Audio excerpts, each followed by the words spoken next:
tiempo que lo que se conduchó tantos años antes, sin entremediar nadie, ahora resulta ser extraordinario y admirable, pues no casaba con el modernismo y el cosmopolitismo que principiaba a barruntarse. El nuestro poeta supo bien retratarle eso que estamos hablando con el palillero, antigual de con la máquina, lo retrató.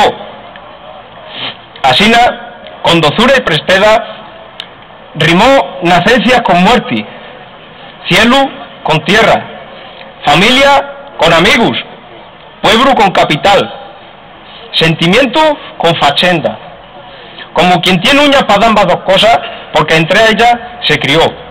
Y después del retrato hecho, desde otras provincias, y han razones entre alabancia, mientras que la gente de los pueblos, sin cuestionar naíta, sentía que los sus versos extremeños eran cuairos de ellos propios, de los paires y abuelos de ellos.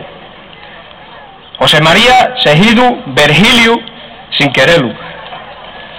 Tristemente, y para muchos, la poesía es artificial y creen que es el trabajo de laboratorio de alguien leído, donde la técnica está por encima del sentimiento, donde la hechura se valorea por encima del contenido. En Ogaño nos acordamos de este magnífico poeta por cantar en la nuestra lengua.